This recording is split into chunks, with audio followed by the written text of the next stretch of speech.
Adelante, Carlos Arciniega, bienvenido. Buenas tardes, ¿cómo se escucha por allí, Héctor? Tengo aquí el aire acondicionado, ¿no interfiere mucho? No, está bien, Carlos, adelante. Se escucha muy bien y claro. Fíjate Adelante. que dice Héctor que ahora se conmemora la fecha del 6 de abril. El 6 de abril, la voz de Dios se oyó. Bueno, se conmemora la fecha del 6 de abril de 1926, pero hasta 1976 y más adelante, yo me acuerdo que Samuel Joaquín, llegué a ver ponencias de Samuel Joaquín conmemorando la fecha del 18 de julio de 1943. Y en la carta de Samuel Joaquín, que escribió precisamente en 1976, escribió que era una fecha memorable, la del 18 de julio, porque era el día en que daba inicio a la restauración. Hasta después ya de los 90 que empezaron a reeditar su historia, fue cuando ellos inventaron la fecha del 6 de abril.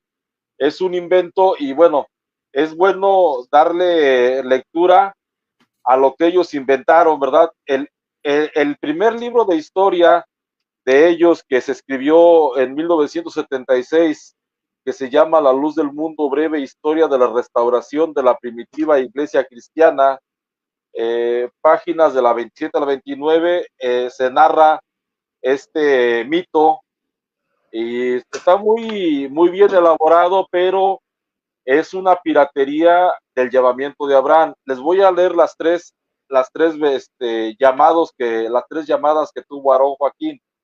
Dice: fue por aquel tiempo cuando, después de siglos de haberse dejado oír la voz de Dios en la tierra con la desaparición del último santo, que en los albores de la cristiandad Dios usara como receptáculo de su voz divina, pero ahora, en este presente siglo, el último de la humanidad, Dios, por su gracia, volvía a enviar su voz al hombre, poderosa y atronadora voz que en el pasado estremeció a la multitud al pie del monte Sinaí, la cual cumplió lo dicho por el Señor de todo lo creado.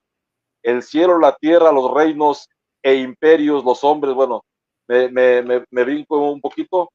La misma palabra de eterna vigencia que en el recinto sagrado se oyera decir Samuel, Samuel, ahora en las primeras horas del bendito día 6 de abril de 1926, encontrándose el hermano Eusebio Joaquín descansando en su humilde camastro, oyó una voz fuerte semejante al trueno que decía: aquí hay un varón cuyo nombre será Aarón. Fue un estruendo que lo hizo enmudecer, e incorporándose sobresaltado despertó a su esposa diciéndole: ¿oíste, Elisa? A lo que ella contestó: no, yo no oí nada, negro. Yo no oí nada, negro, como amorosamente le llamaba, pues la voz, como sucediera con Samuel, no era para Elí, sino para Samuel. La segunda llamada es: no había transcurrido mucho tiempo cuando de nuevo otro estruendo le despertó, y además ahora veía una manifestación celestial. Veía una mano grande y blanca que aparecía a través de la pared de aquel humilde aposento y que con el dedo índice apuntaba a la vez que la voz de trueno enunciaba: tu nombre será Aarón. Posteriormente hubo una tercera manifestación en la cual se veía como si no hubiese techo, una constelación de infinidad de estrellas que centelleaban de una manera maravillosa y en mil colores. Estas empezaban a ordenarse en una formación de palabras que decían las mismas cosas que la voz le había dicho con anterioridad, y señalando con un dedo índice la frase que se formó en aquel firmamento decía: tu nombre será Aarón, y lo haré notorio por todo el mundo, y serás bendición. Levantándose de nuevo se lo comunicó a su esposa, pero ahora ya en una forma de amor estaba unido a él con una inexplicable alegría. Después de invitarla a orar, se acostaron de nuevo en espera de la luz del nuevo día. Aunque su esposa no había visto ni oído nada, al escuchar el mensaje de los labios de su esposo, se estaba convirtiendo sin saber en la primera creyente del testimonio. Esto lo podemos encontrar en el libro La Luz del Mundo, breve historia de la restauración de la primitiva iglesia cristiana. Hay muy pocos ejemplares de ese libro porque cuando iban a reeditar la historia mandaron a recoger todos los libros. Solamente quedan algunos ejemplares en existencia que tienen algunos pastores de los más viejos, pero el pastor Gamaliel le dio lectura a todo ese libro y hay un video en YouTube que lo pueden encontrar así: La luz del mundo, breve historia de la restauración de la primitiva iglesia cristiana. El hecho de que se diga que Dios mismo promete hacer manifiesto o notorio el nombre de Aarón por todo el mundo violenta la escritura conforme a la declaración del mismo Dios que le dio a Ezequiel. Dios le dijo al profeta Ezequiel en Ezequiel 39:7: y haré notorio mi santo nombre en medio de mi pueblo Israel. O sea, aquí Aarón ya estaba usurpando, digo, aunque fue un invento que escribieron después de 1943, usurparon el nombre de Jehová Dios. Dice: y haré notorio mi santo nombre en medio de mi pueblo Israel. Así dijo Dios: y nunca más dejaré profanar mi santo nombre, y sabrán las naciones que yo soy Jehová, el santo de Israel. Otra cosa que también las personas de la luz del mundo le atribuyen a sus apóstoles. Según Ezequiel 39:7, el santo de Israel es Jehová Dios, no es ningún apóstol. Por otra parte, también resulta sospechoso que el relato de la visión que tuvo Eusebio resulte muy parecido al llamamiento de Abraham que fue narrado en el Génesis. Esto lo encontramos en Génesis 12, del 1 al 3. Pero Jehová había dicho a Abraham: vete de tu tierra y de tu parentela y de la casa de tu padre a la tierra que yo te mostraré. Y haré de ti una nación grande y te bendeciré y engrandeceré tu nombre y serás bendición. Bendeciré a los que te bendijeren y a los que te maldijeren maldeciré, y serán benditas en ti todas las naciones de la tierra. Obviamente esas naciones de la tierra iban a ser benditas en el nombre de Jesucristo. Ya después el apóstol Pablo lo explica. ¿Y en qué consistían las palabras y serás bendición con las que termina el texto Génesis 12 del 1 al 3? Voy a leer Génesis 22:18. Y llamó el ángel de Jehová a Abraham por segunda vez desde el cielo y dijo: por mí mismo he jurado, dice Jehová, que por cuanto has hecho esto y no me has rehusado a tu hijo único, de cierto te bendeciré y multiplicaré tu descendencia como las estrellas del cielo y como la arena que está en la orilla del mar, y tu descendencia poseerá las puertas de sus enemigos. En tu simiente serán benditas todas las naciones de la tierra por cuanto obedeciste a mi voz. Génesis 22:18. En tu simiente serán benditas todas las naciones de la tierra. Y esto el apóstol Pablo lo explica perfectamente, que no está hablando de un apóstol, y en este caso ningún apóstol se atribuyó el hecho de que Dios lo llamaba para hacer famoso su nombre. Dice el apóstol Pablo: hermanos, hablo en términos humanos. A Abraham fueron hechas las promesas y a su simiente, no dice a las simientes como si hubiese de muchos, sino como de uno, y a tu simiente, la cual es Cristo. Entonces el apóstol Pablo se refiere, dice desde el versículo 6, así Abraham creyó a Dios y le fue contado por justicia. Sabed por tanto que los que son de fe son hijos de Abraham. Y la escritura, previniendo que Dios había de justificar por la fe a los gentiles, dio de antemano la buena nueva a Abraham diciendo: en ti serán benditas todas las naciones, de modo que los de la fe son bendecidos por el creyente Abraham. Porque los que dependen de las obras de la ley están bajo maldición, pues está escrito: maldito todo aquel que no permaneciere en todas las cosas escritas en el libro de la ley para hacerlas. Y que por la ley ninguno se justifica para con Dios. Es evidente, porque el justo por la fe vivirá. Y a la ley, y no es de fe, sino que dice: el que hiciere estas cosas vivirá por ellas. Cristo nos redimió de la maldición de la ley, hecho por nosotros maldición, porque está escrito: maldito todo el que es colgado de un madero, para que en Cristo Jesús la bendición de Abraham alcanzase a los gentiles, a fin de que por la fe recibiésemos la promesa del Espíritu.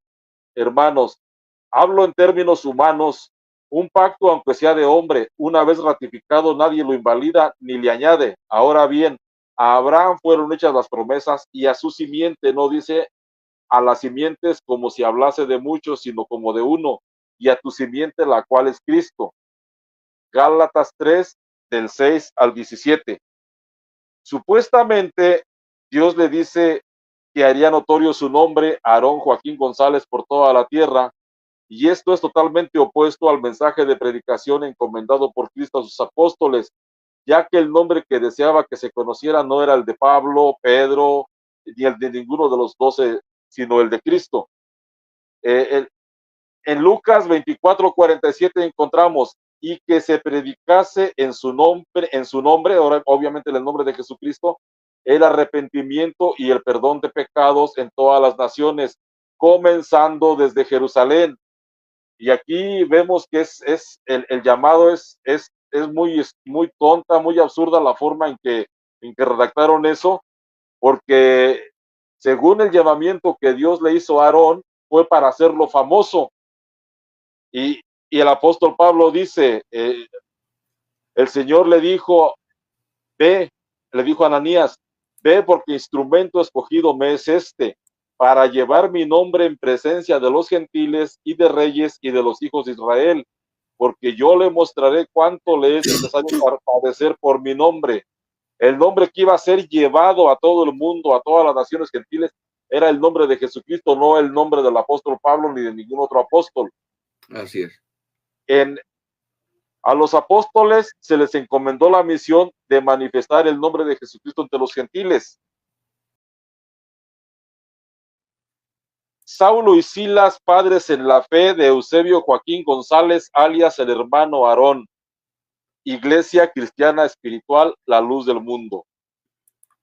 En la narración de la historia de la iglesia tiene que hacerse alusión a estos personajes, pues influyeron en la formación de grupos que más tarde llegaron a integrarse a la Iglesia Evangélica Cristiana Espiritual. Los verdaderos nombres de ellos fueron el de Saulo, Antonio Muñoz, y el de Silas, Francisco Flores. El primero originario de Chalchihuite, Zacatecas, y el segundo de Villa de Nombre de Dios, Durango.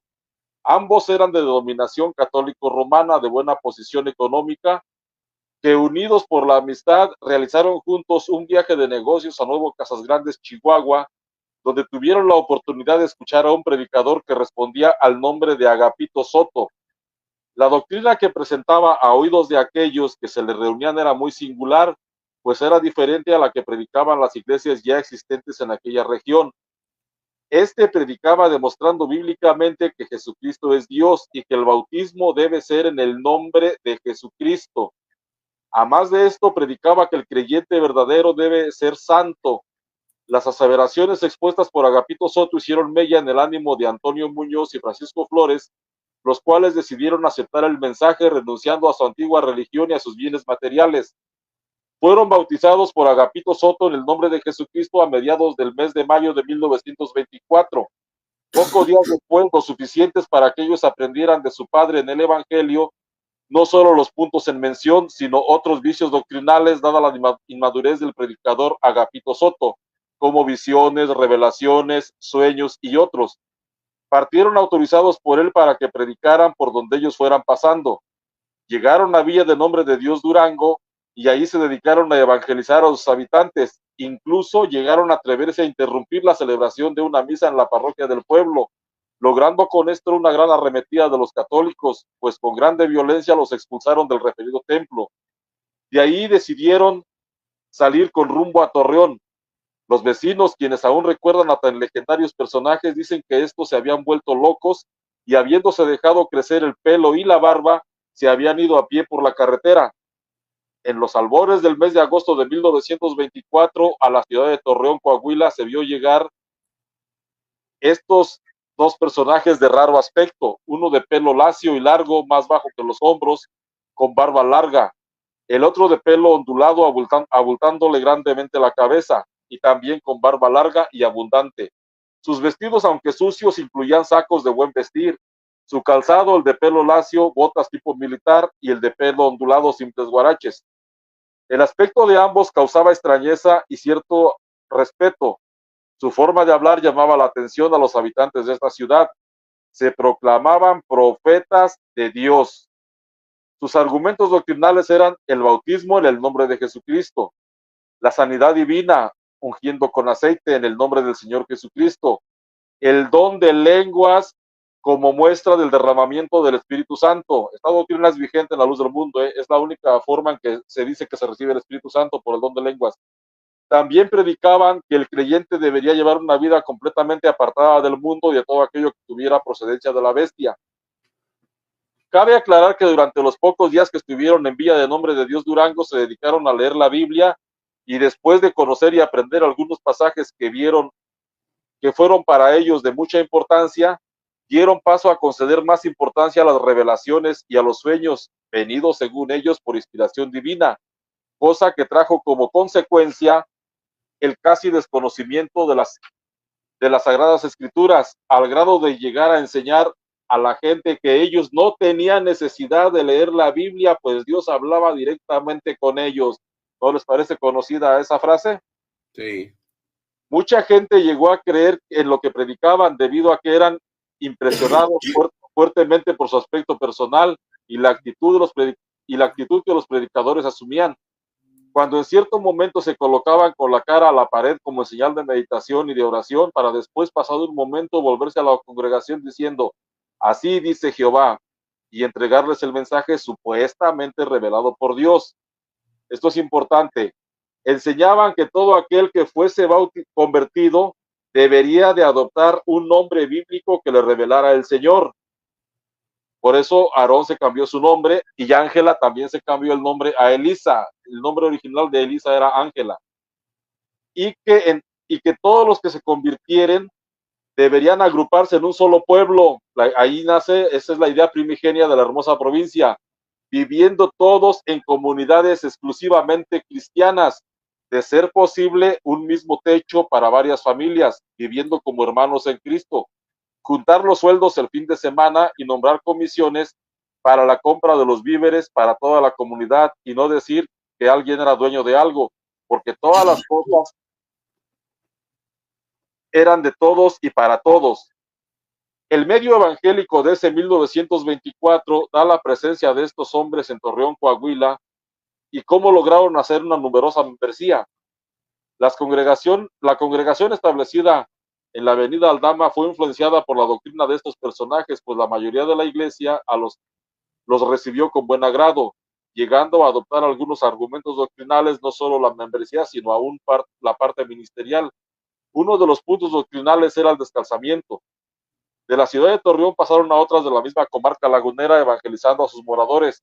Fue en San Pedro de las Colonias en donde evangelizaron a Eusebio Joaquín, a quien bautizó Saulo, siendo un fiel seguidor de estos profetas. En presencia de Catarino Ortiz, Francisco Borrego y Alfonso Esqueda, Saulo, levantando la voz, dijo a Eusebio: no se llamará más tu nombre Eusebio, sino que Aarón será tu nombre. Desde ese entonces estuvo al servicio de ellos, ayudándoles en todo lo que necesitaban. También allí en San Pedro se unió al saulismo Catarino Ramos, quien más tarde se hiciera llamar Amado Barnabás.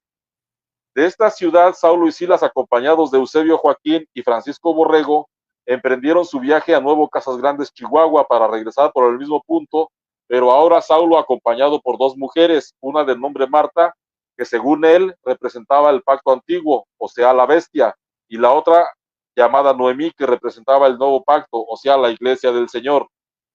Después de dejar un rastro muy marcado de su paso por la laguna, emprendieron el viaje hacia Monterrey, y siguiendo la vía del tren, llegaron a cada ejido y poblado que estuviese en el camino. En ese viaje les acompañaba Eusebio Joaquín y su esposa. La luz del mundo dice que se fueron a alcanzarlos allá y que ya estaban allá. La historia de la Yese dice que se fueron juntos. Repito, después de dejar un rastro muy marcado en su paso por la laguna, emprendieron el viaje hacia Monterrey siguiendo la vía del tren, llegando a cada ejido o poblado que estuviera en ese camino. En ese viaje les acompañaba Eusebio Joaquín y su esposa. Cuando llegaron a Monterrey empezaron a evangelizar, la gente los recibía con gran admiración, pues les impresionaba grandemente su aspecto exterior, a grado tal que hasta empresarios del lugar les brindaron toda clase de facilidades y apoyo económico, entre otros, el entonces dueño de Salinas y Rocha. De esta forma se establecieron al oriente de la colonia obrera, donde llegaron a reunir una membresía de aproximadamente 100 personas.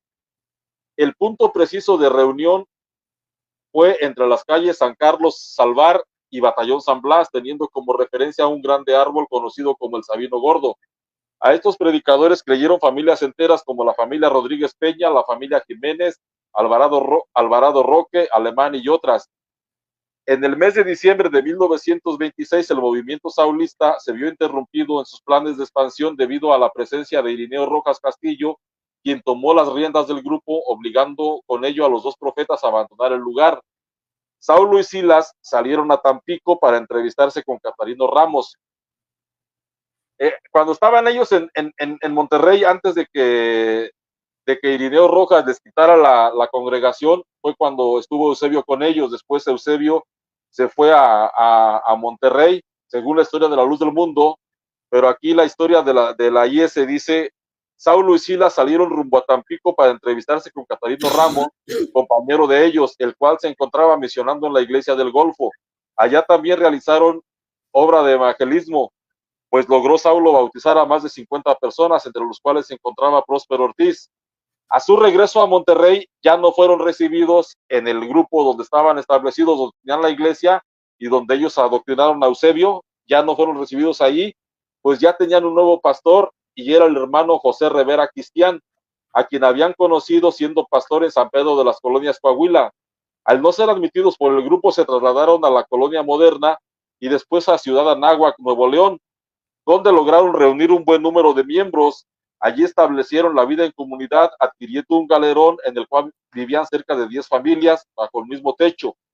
Tenían una administración común, pues cada fin de semana los jefes de familia reunían los dineros y se los entregaban a Saulo, el cual administraba ese dinero para los víveres que tendrían que comprarse para toda la comunidad. Esto es muy importante porque los pastores de muchas iglesias, no solo de la Luz del Mundo, predican una vida de santidad en los creyentes, y esto lo hacía Saulo también. Aunque Saulo predicaba una vida de santidad en los creyentes, no era así en la práctica para su propia vida. Sus actividades pecaminosas, como eran el adulterio y la fornicación, comenzaron a hacer mella, a hacer decaer la imagen del predicador. Se conoce de fuente fiel que Saulo tenía la costumbre de hacer saber a los esposos que por designio de Dios sus mujeres deberían cohabitar con él, lo que lograba sin resistencia alguna. Repito, este es el maestro de Eusebio Joaquín. Saulo tenía la costumbre de hacer saber a los esposos que por designio de Dios sus mujeres deberían de cohabitar con él, lo que lograba sin resistencia alguna. El último de los casos fue de la siguiente manera. Una mujer que era viuda tenía 2 hijos jóvenes llamados Isaías y Febe. Recibió la noticia de que debería dormir con Saulo porque así le había sido revelado, a lo que ella accedió. Pero al poco tiempo Saulo dijo a Isaías que también Febe debería hacer lo mismo, ante la cual el joven se llenó de enojo y arremetió contra él en presencia de todos los que vivían en el galerón. Mas no pudiendo darle golpes, sí le gritó a Saulo palabras fuertes. Este acontecimiento provocó el principio de la desbandada del grupo, como ocurrió con Genaro Ortiz, que se llamaba Elifaz de Israel, y su esposa Guadalupe Gaitán, Azarmabet de Israel, quienes se alejaron definitivamente, y luego Margarita Chávez, suegra de Genaro, y su hijo de nombre Pedro Chávez. De este modo el grupo se estaba acercando a su fin. Las cabezas del grupo vieron con tristeza cómo se iban alejando todos, y al quedar solos Saulo, Marta, Noemí y Silas, se desesperaban ante tal situación, al grado de que Silas, enfermando de tristeza, murió, ocurriendo lo mismo con Marta, aquella sufrida esposa de Saulo y sierva de Noemí. Sabemos por informes de quienes siguieron teniendo correspondencia con estos personajes que al cabo Saulo se mudó junto con Noemí a Monterrey, en las inmediaciones de las colonias Pablo A de la Garza y Moderna. También Saulo murió por causa de una penosa y dolorosa enfermedad a finales de 1935. Aquí quiero recalcar algo importante, porque la historia de la Luz del Mundo dice que en 1938 Eusebio Joaquín viajó a Monterrey y allí una mujer bautista le dijo que estaba mal bautizado y que lo mandó con los chamagosos que supuestamente vivían por allá entre los arrabales y que los encontró viejos y enfermos y que le dijeron que efectivamente él estaba bautizado en nombre de la Trinidad. Esto, según el relato de la Luz del Mundo, ocurrió en 1938, pero el relato de la Yese y otros libros de historia dicen que el último en morir fue Saulo a fines de 1935. Entonces, ¿quién miente? ¿Las demás historias o la historia de la Luz del Mundo? Ahí los dejo a su criterio.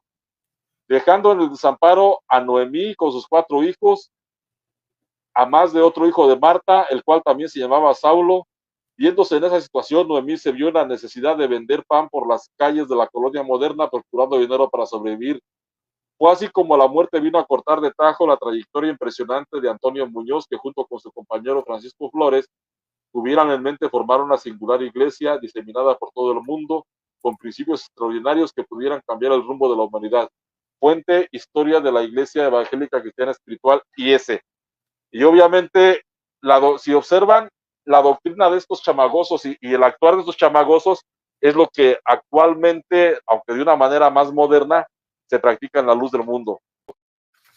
La iglesia, la historia de la Luz del Mundo, el libro que se llama Breve Historia de la Restauración de la Primitiva Iglesia Cristiana, menciona que Eusebio y Elisa continuaron asistiendo a esta congregación religiosa. Estamos hablando de la Iglesia Cristiana Espiritual, que después se llamó Iglesia Evangélica Cristiana Espiritual.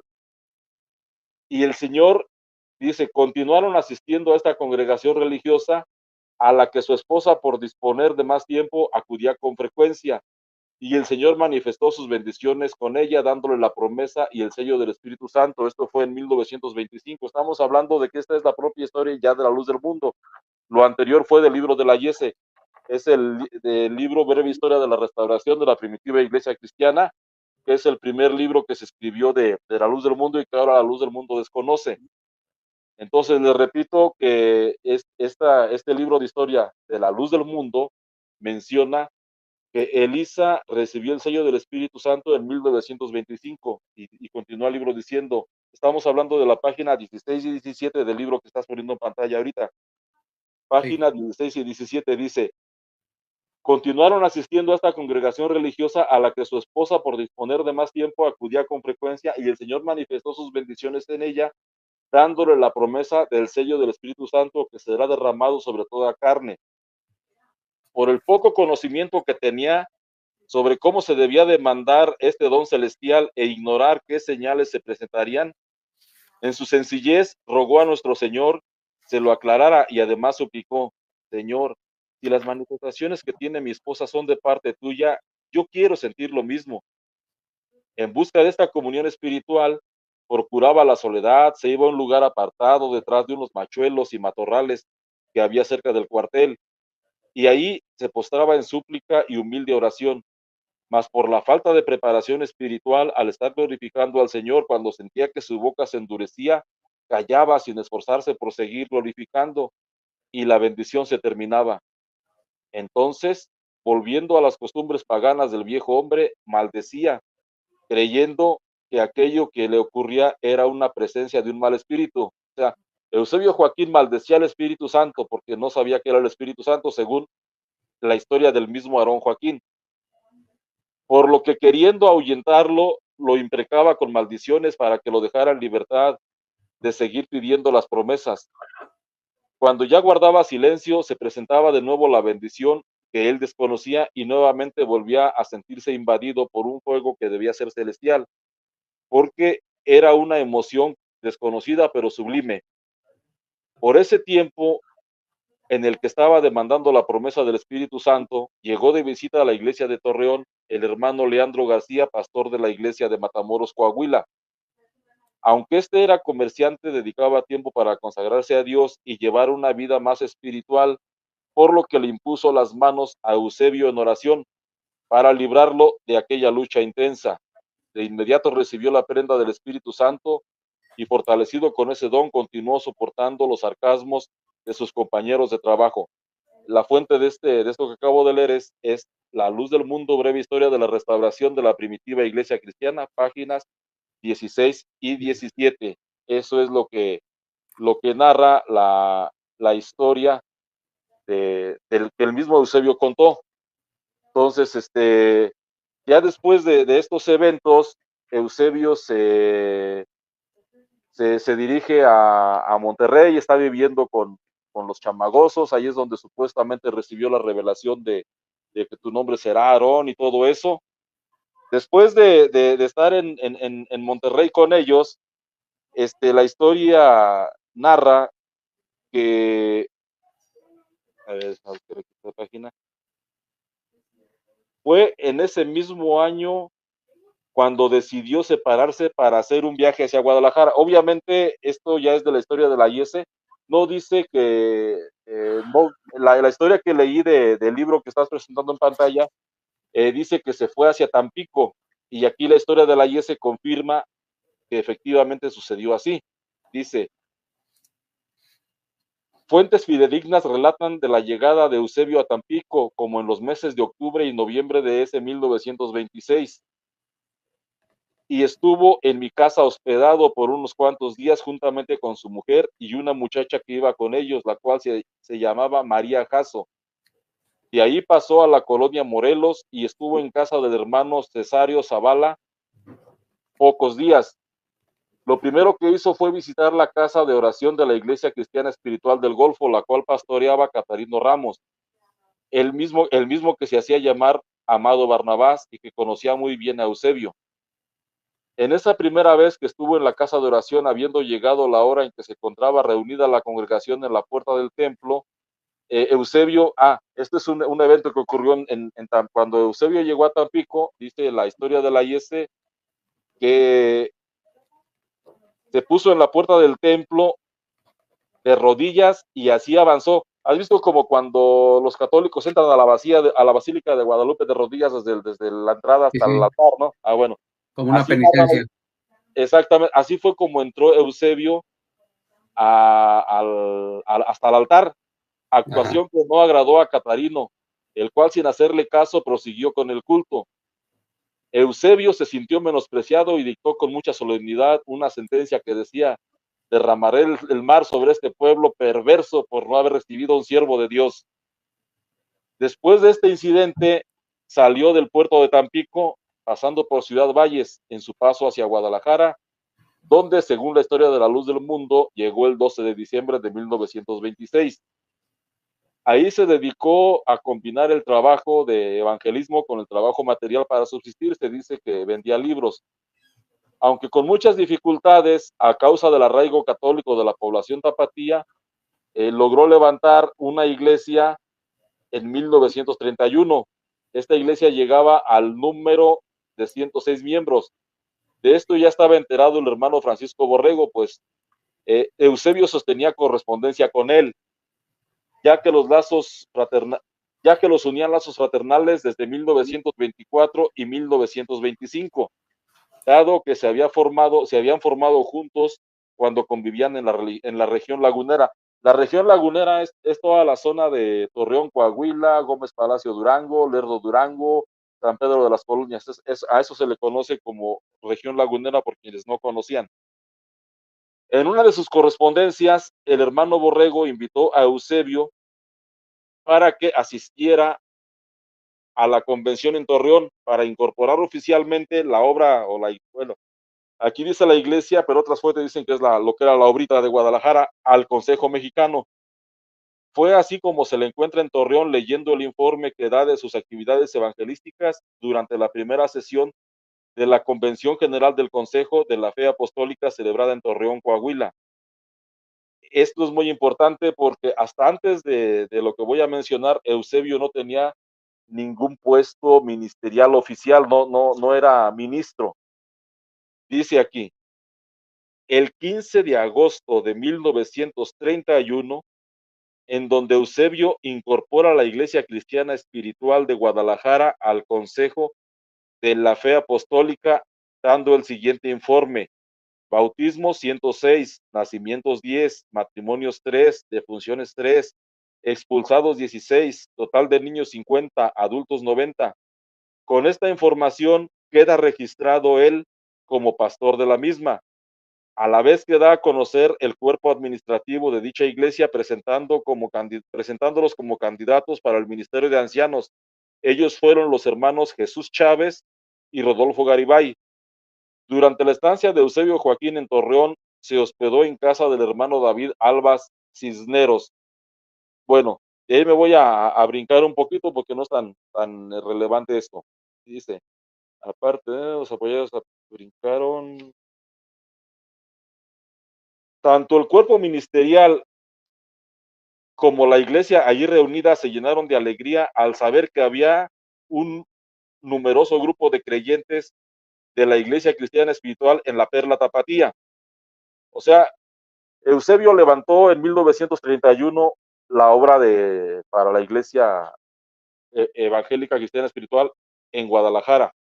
Y Eusebio fue nombrado encargado de esa obra, de esa iglesia de Guadalajara, pero de la IS.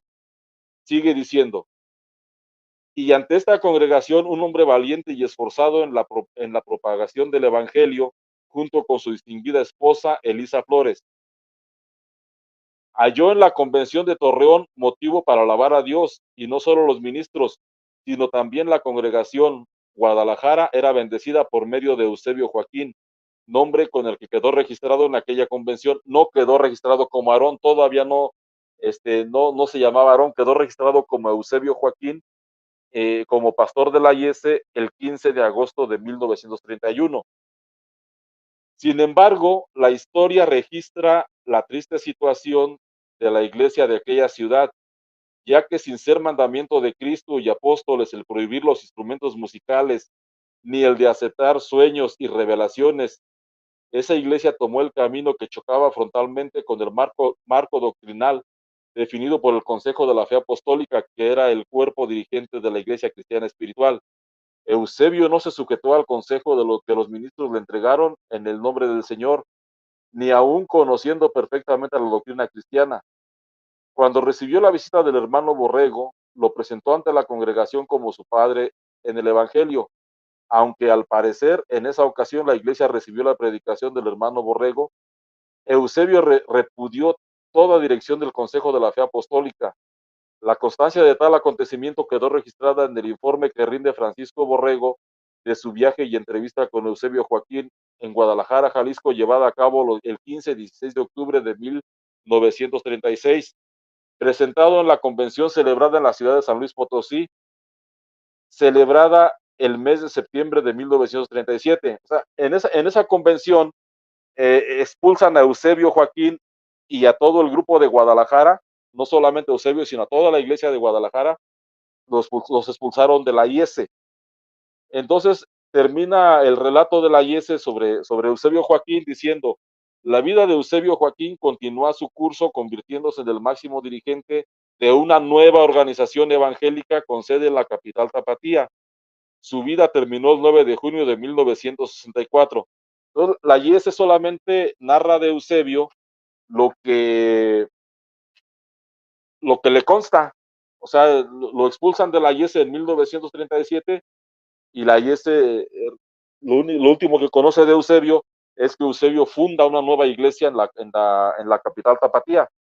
Se los vuelvo a repetir, dice, la vida de Eusebio continúa su curso convirtiéndose en el máximo dirigente de una nueva organización evangélica con sede en la capital tapatía. Su vida terminó el 9 de junio de 1964. Entonces, eso lo narra la historia de la Iglesia Evangélica Cristiana Espiritual, que en esos tiempos solamente se llamaba Iglesia Cristiana Espiritual. No son dos iglesias, es la misma, solamente que cambió de nombre. Ahora les voy a leer un fragmento de la Iglesia del Buen Pastor, del esbozo histórico del Buen Pastor. Esto lo narra el hermano José María. Dice, por algún tiempo el hermano Aarón estuvo en comunión con la Iglesia Cristiana Espiritual, pues en algunas ocasiones llegó a concurrir a las convenciones que celebraba dicha iglesia en Torreón, Coahuila, y en el año de 1937 fue visitado por el hermano Francisco Borrego y otro hermano de apellido Botello, en su carácter de supervisores de la obra. pues ellos deseaban conocer el estado de la iglesia referente a la doctrina y disciplina establecida en la misma. Pero el hermano Aarón, en un sentimiento de santidad y pureza de corazón, había ya, había ya establecido en la iglesia una doctrina y disciplina más estricta y con más fundamento bíblico. Y aunque muchos discutieron sobre el particular, ya no fue posible tener ningún acuerdo con ellos, y desde esa fecha el hermano Aarón determinó separarse de la iglesia cristiana espiritual. Para el hermano Borrego, la doctrina y disciplina que el hermano Aarón había implantado en la iglesia era muy extremosa y sin verdadero fundamento bíblico, pero el hermano Aarón lo afirmaba con las Sagradas Escrituras. Esto, el hermano que escribe en ese esbozo histórico de la iglesia del Buen Pastor, no está hablando mal de Eusebio, al contrario, habla bien, pero confirma que es una separación de la IS, la luz del mundo. El nuevo nombre de la iglesia, esto es a la página 6, voy a pasar a la página 7. El hermano Aarón, después de haber quedado independiente de la iglesia cristiana espiritual, enseguida convocó a todos sus colaboradores para deliberar al nombre que se le diera a la iglesia en el futuro, y después de presentar sus ponencias, llegaron al acuerdo que la iglesia llevara el mismo nombre que ostentaba antes de la separación, es decir, Iglesia Cristiana Espiritual, y que solo se le agregara un nuevo título para diferenciarla, la luz del mundo. Y es por eso que por ahí hay algunas actas que presentó el pastor Gamaliel y que anduvieron circulando, donde el membrete de la iglesia era Iglesia Cristiana Espiritual, la luz del mundo. Entonces, después de ahí, pues ya se procede al bautismo de Eusebio, solamente que la historia de la luz del mundo narra el cuento de que Eusebio en su segundo bautismo, que fue el de Saulo y Silas, estuvo mal bautizado y que ellos bautizaban en secreto la fórmula trinitaria, cosa que no es cierto por lo que leí anteriormente. eh, Eusebio nunca tuvo contacto con gente trinitaria. Los chamagosos fueron trinitarios cuando eran católicos, pero cuando se convirtieron a la nueva doctrina, ya fueron totalmente cristocéntricos, entonces ellos bautizaban en el nombre de Jesucristo. Aquí eso es una mentira, así como también es mentira el hecho de que Eusebio los haya encontrado en 1938, porque la historia de la IS y otras historias dicen que murieron antes de 1935.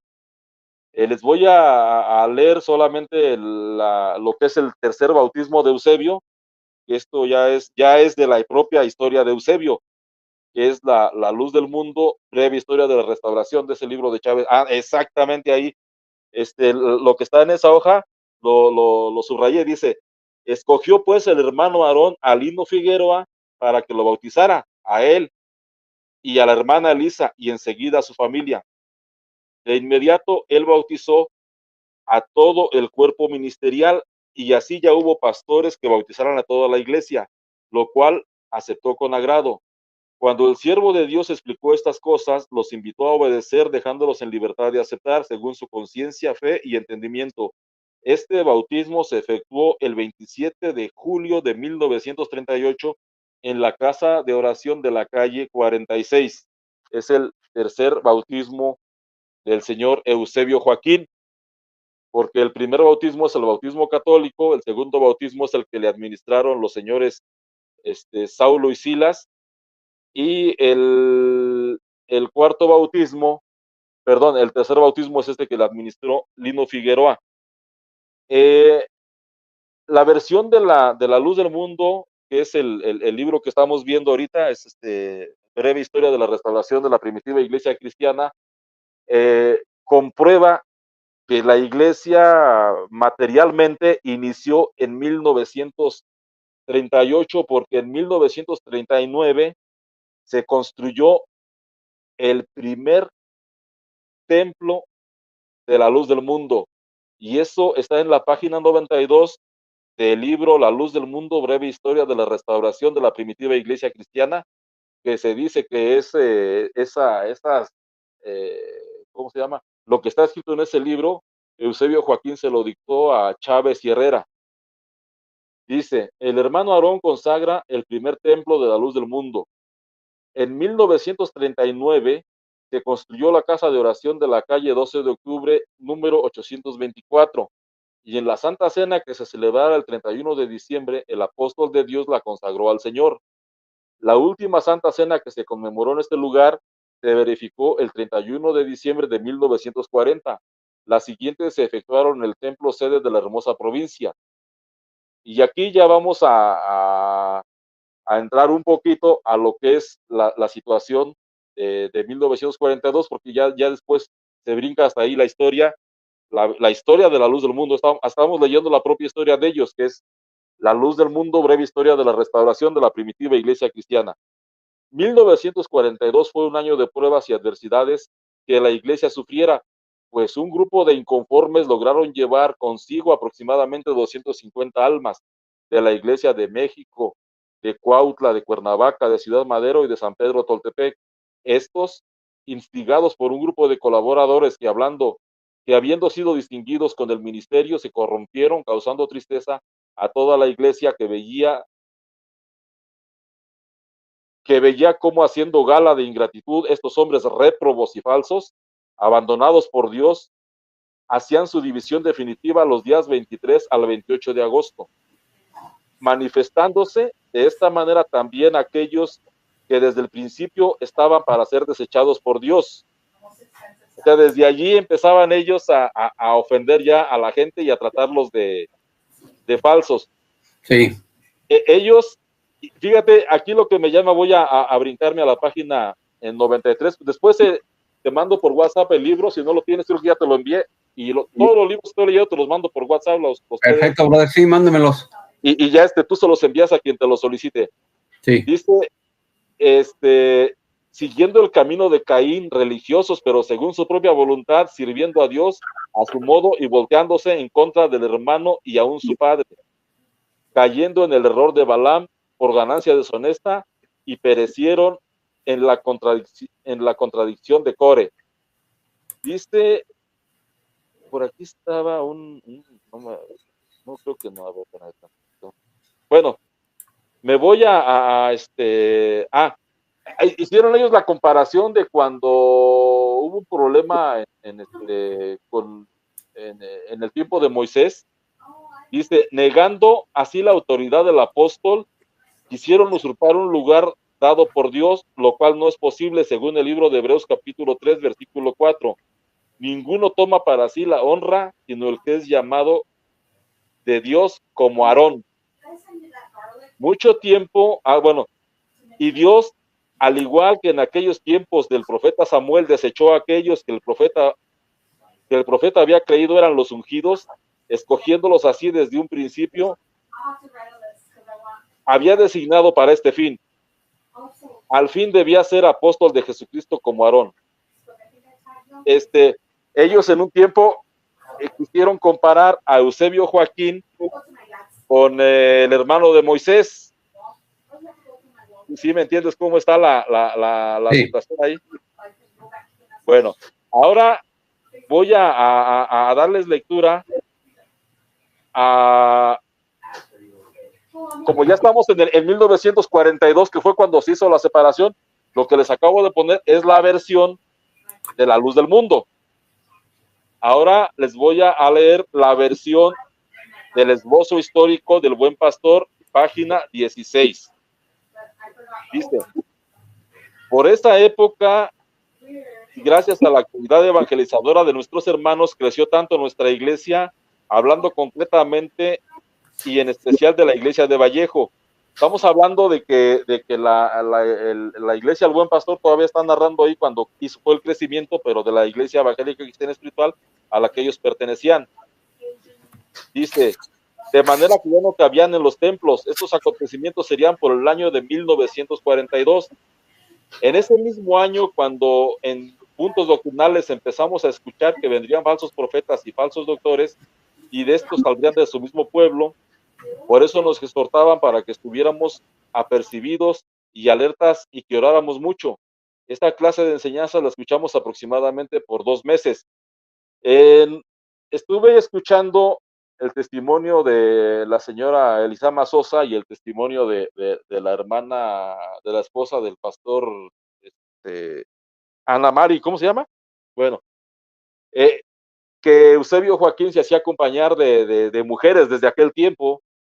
Entonces, dice, este es otro redactor, no es en el mismo libro, pero eso es el testimonio de otro pastor. Dice, y aconteció que nuestra hermana Teresa, esposa de nuestro pastor y hermano José María, llegó de Guadalajara y le platicó a su marido que Joaquín Aarón, obispo gobernante, si observa no lo llamaban apóstol, de nuestro movimiento por aquel tiempo se le había festejado su cumpleaños con muchos regalos, que se le habían cantado cantos en su honor, no obstante que nuestra doctrina dice cantar alegres a Dios y no al hombre, así como también no acepta la idolatría hacia los mortales. De los cantos que se cantaron fueron 569, 570, 566, 561 de los himnarios que utilizan los denominados de la luz del mundo. No sé si más o menos hasta ahí van más o menos captando cómo va la situación. Al enterarse, o sea, se hace la revuelta y empiezan a hacer ya una rebelión y a ponerse en desacuerdo con Aarón, porque Aarón hizo la primera Santa Cena hidrolática. Bueno, la primera Santa Cena la hizo en su cumpleaños en 1941, en agosto de 1941, y el 14 de agosto de 1942 ya la hizo totalmente idolátrica hacia él.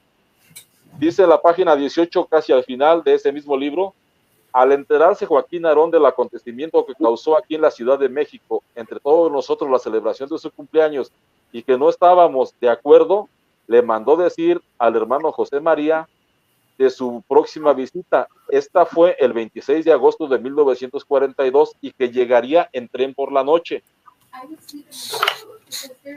Así como los siervos de Dios se apresuraron a encontrarlos en la estación de lechería, solo con el fin de que no fueran a dañar a algunos miembros de la iglesia, sino que primero tuvieran una reunión entre ellos para tratar de arreglar las diferencias.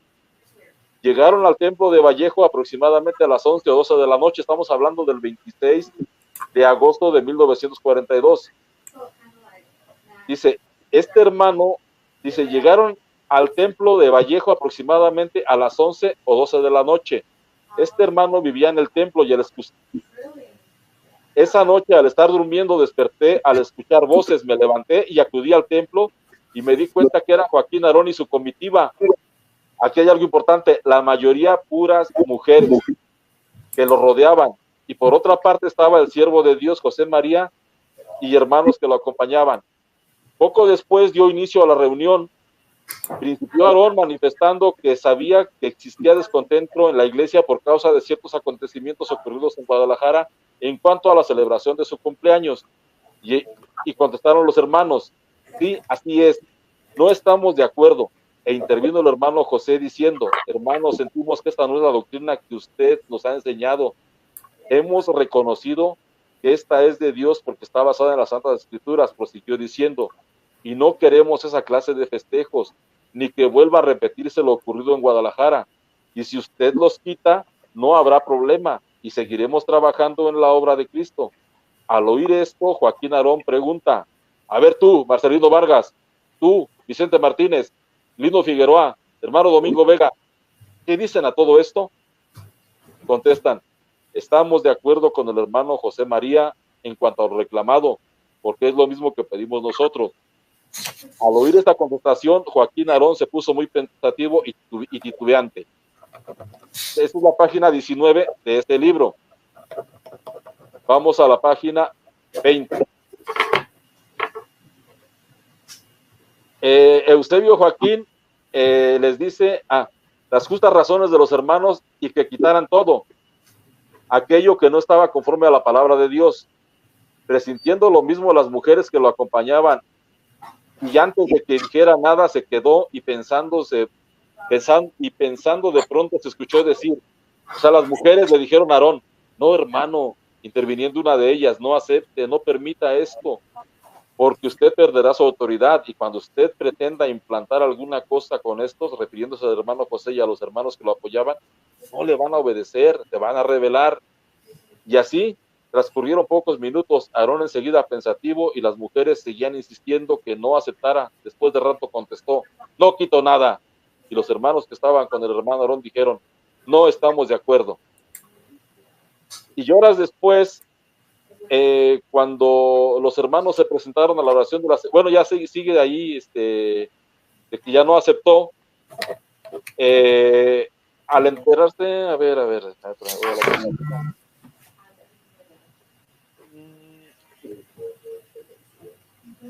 me voy a brincar. Bueno, después ya Eusebio se regresa a Guadalajara, ya fue el 27 de agosto, que quedan definitivamente las 7 iglesias que formaron el Buen Pastor separadas de la luz del mundo.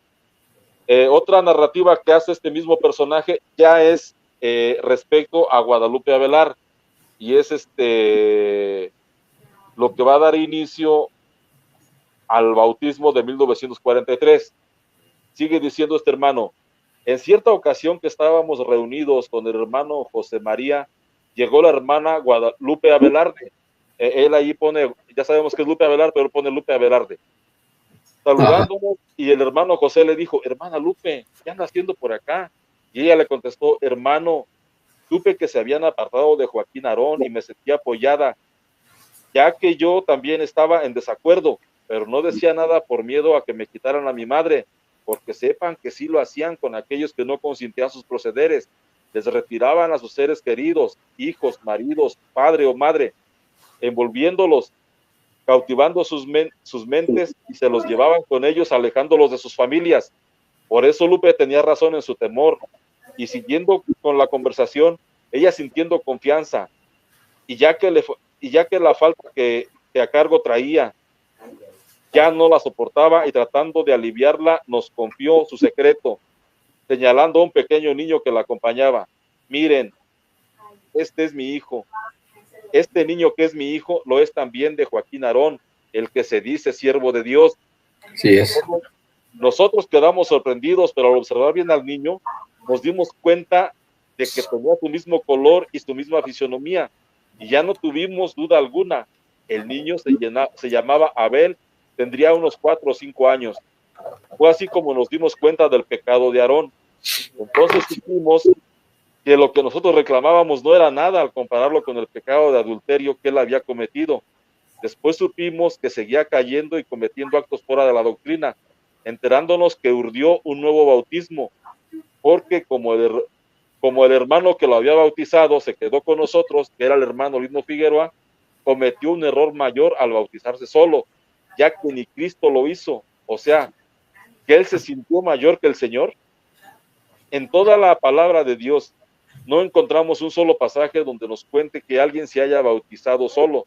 Pues así, hasta el mismo Jesucristo no lo hizo, ya que él fue bautizado por Juan el Bautista para cumplir toda justicia. Así es. ¿Cuál libro es? El que dice sectas o iglesias. Sectas o iglesias, a ver, déjame ver.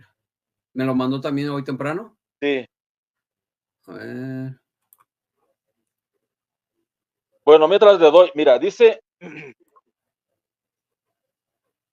las páginas 289 a 291, más o menos es un pequeño resumen.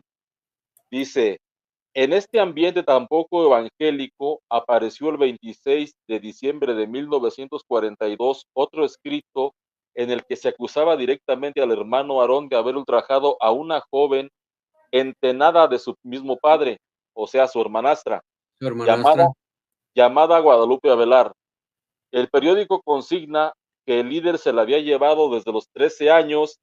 Yo aquí le puse una anotación al libro. En realidad la mía tenía 11, no tenía 13 años, porque según el testimonio del hijo de Guadalupe Avelar, y no, más bien del nieto de Guadalupe Avelar, ella dice que él nos comenta que Guadalupe nació en 1924 y su papá, que fue Abel Joaquín Avelar, nació en 1936.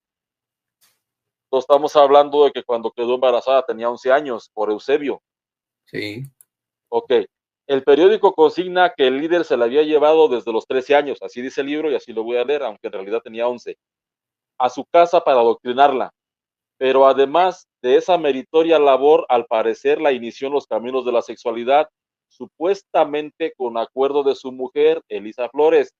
Fíjate que aquí se repite lo que nos comentaba la hermana que dio el testimonio con Luis Carlos Reyes, que no me acuerdo que decía que la señora de Samuel la peinaba y le agarraba las manos mientras Samuel la violaba a ella. Y hay, Marta Mesa. bueno, yo no quería decir el nombre, pero ya lo dijo. Sí. Bueno, y así hay otros testimonios donde Eva participaba para violar a las niñas junto con Samuel. Y en las nuevas versiones de ahora del caso de Nazón, hay muchos testimonios de que estando Eva presente, Nazón violaba a las niñas en presencia de Eva, de Alma. Entonces aquí la nota de este libro de Helio Masferrer, que es un señor muy serio, dice, con acuerdo de su mujer, Elisa Flores, o sea que con acuerdo de su mujer violó a la niña Guadalupe Avelar. Sí, sí, sí. Y quiero resaltar, brother, que el Abel Joaquín Avelar, el hijo bastardo de Aarón Joaquín, ¿verdad? Creó también una iglesia que se conoce como Iglesia de Jesucristo, ¿verdad? Su hijo hoy es el que dirige esta organización, pero es hijo de Abel Joaquín Avelar, ¿verdad? Hijo de Guadalupe Avelar, que como usted está diciendo, tenía 11 años cuando fue violada por Eusebio Joaquín. Adelante, bro. Mas una vez que quedó embarazada, según el testimonio de la afectada, la mujer de Aarón le proporcionó ciertos bebedizos, pero no pudiendo conseguir el objeto que se proponían y temerosos de que el pastor de las consecuencias del escándalo entre los feligreses, se llevó a Lupe hasta la población de Tapachula. Una vez que tuvo el hijo, Guadalupe volvió a Guadalajara. A su regreso provocó las amenazas de muerte de Aarón, por lo que la joven y su madre decidieron presentarse ante el Procurador de Justicia del Estado para levantar un acta. Esto es un resumen de lo que aparece en la nota, porque el encabezado de la nota que apareció el 26 de diciembre dice, un pastor es acusado ante la justicia. Con engaños ultrajó a una joven y posteriormente amenazó con asesinarla. Entonces, ese es el periódico El Occidental de Guadalajara, 26 de diciembre de 1942. Sigue diciendo el libro de Helio Masferrer Can, que se llama Sectas o Iglesias. Eso está en la página 289 a 291, dice. En marzo del año siguiente, que es 1943, asumió el cargo de gobernador de Jalisco el general Marcelino García Barragán, el que Aarón, cuando solo se llamaba Eusebio Joaquín González, había servido en el ejército, según el texto de Ibarra. Se dice que llegó a ser el encargado de dar el tiro de gracia en los fusilamientos. ¿Le sirvió la gubernatura de García Barragán al ungido, siervo y elegido de Dios para callar las acusaciones en su contra? Aquí quisiera leer un poco algo. Hay un libro en internet que se llama Los inicios de Aarón Joaquín, escrito por David de la Luz. Voy a leer un poquito nada más el resumen de qué relación tuvo Eusebio Joaquín con Marcelino García Barragán, así bien rápido. Adelante, brother. Ok. Tras la toma de Zacatecas por la División del Norte del Ejército Constitucionalista en 1914, Eusebio Joaquín fue reclutado a los 18 años hay unas historias que hablan de que Eusebio nació en 1898. Esto confirma que nació en 1896, porque tenía 18 años en 1914 y murió en 1964 a los 66 años. Nació en 1896. En un principio, por su incapacidad y falta de destreza, le asignaron el trabajo de cadete mandadero de oficina en Sonora. El año 1915, Eusebio se dio de alta en el 33º Batallón y es ascendido a sargento segundo. Allí conoce al que fuera teniente Marcelino García Barragán y al subteniente Alejandro Cuevas Gómez, bajo las órdenes del maestro normalista y teniente coronel Paulino Navarro, quien enseñaba a los soldados a leer y escribir en sus ratos libres.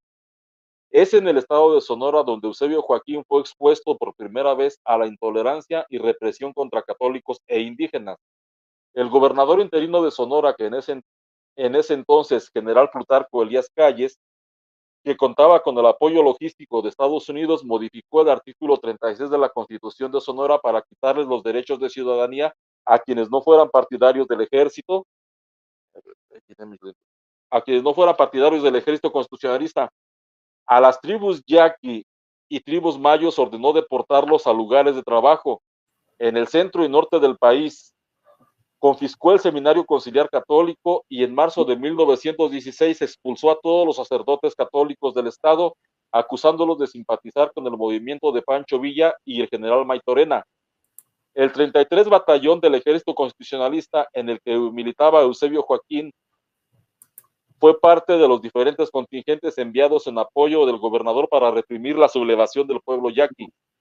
Marcelino García Barragán, con el 33º Batallón, participó en la defensa de la ciudad de Chihuahua, asediada por revolucionarios villistas, por lo que logró el grado de capitán segundo de infantería. De nueva cuenta, el 33 Batallón fue enviado en 1918 a someter al pueblo yaqui, que exigía se le devolvieran sus tierras. Por esas fechas, Eusebio Joaquín González fue asignado en 1918 y 1919 a los límites del estado de Michoacán y Guerrero, después Veracruz, donde Marcelino García Barragán vio nacer a su primera hija. Marcelino García Barragán consiguió el grado de capitán primero y después el grado de mayor de infantería en 1920. Ese mismo año, Marcelino García Barragán contrajo matrimonio en Guadalajara y es enviado por el entonces general Paulino Navarro al colegio militar, mientras que Eusebio, ahí fue donde se separaron en 1920, de 1915 a 1920 anduvieron juntos, mientras que Eusebio Joaquín lo envió a Ciudad Juárez a laborar como celador en las corruptas aduanas del norte de México. La corrupción era tal que llamó la atención del presidente electo Álvaro Obregón, refiriéndose a la corrupción con la famosa frase: ¿quién aguanta un cañonazo de 50,000 pesos? En esa época se formaron movimientos políticos que probablemente influenciaron a Eusebio Joaquín González, entre ellos las alianzas entre bolcheviques mexicanos evangélicos y el propio gobierno, fomentando la difamación, privación de libertades y agresión contra los católicos. A tal grado llegó la propaganda anticatólica que se invadían templos para colgar banderas comunistas en ellos, asesinatos de católicos sindicalistas y actos de terrorismo en 1921, con bombas inclusive en la Basílica de Guadalupe y en la Casa del Prelado de Guadalajara y en la Ciudad de México. Todo eso andaba haciendo don Chevito antes de ser evangelizado. En 1943, Eusebio Joaquín fue encarcelado con un expediente criminal de 54 páginas con acusaciones tan graves como asesinato y violación de menores. ¿Te acuerdas que Nazón dijo que Eusebio fue encarcelado, ah?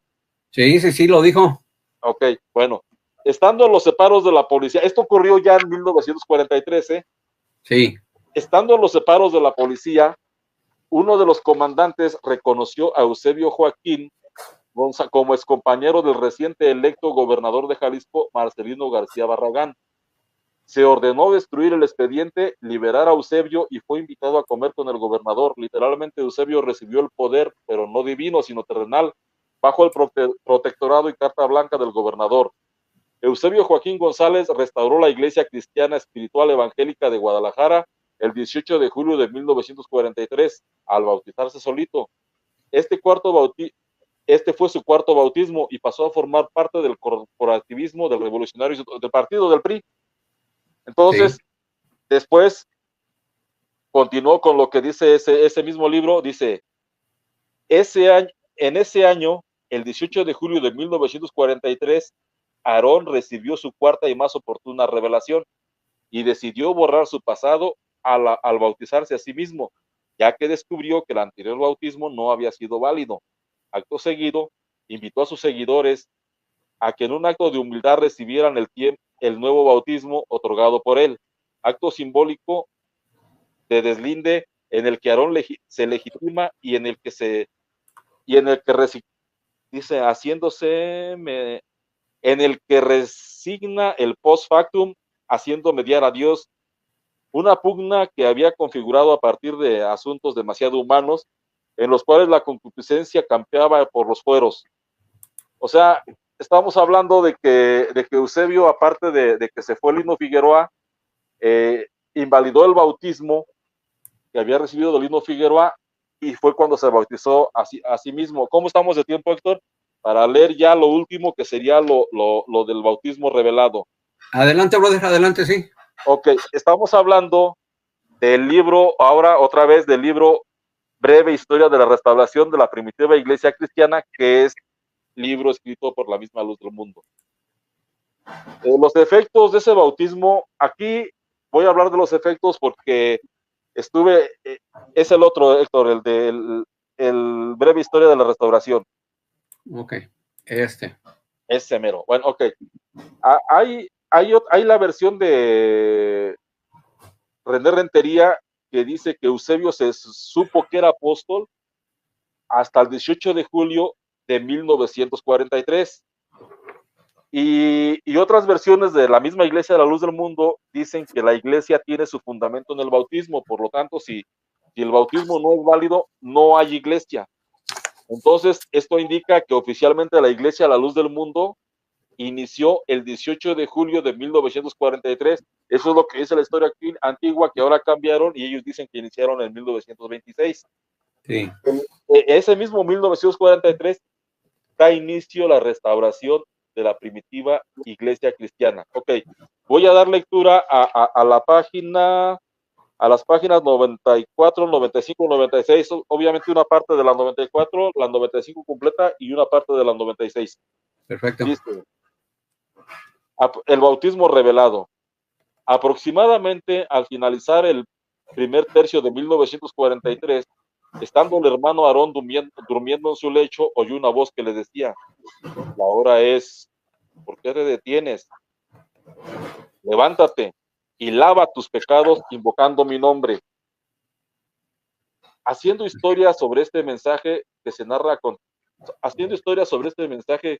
a continuación, recordamos que en esta etapa la iglesia se encontraba en continua oración al Señor, manifestándose diferentes sueños en distintos lugares donde ya estaba la iglesia del Señor. Bueno, no estaba sin estar restaurada, ¿va? Tampico, Veracruz, México, Tepic. Eran sueños referentes a bautismos, lo cual a ellos les causaba asombro, pues se decían unos a otros, ¿por qué será si ya todos estamos bautizados? Esto sucedió poco después de la rebelión de 1942. Fíjate cómo ellos mismos en su misma historia lo relatan. Sí. Esto sucedió poco después de la rebelión de 1942.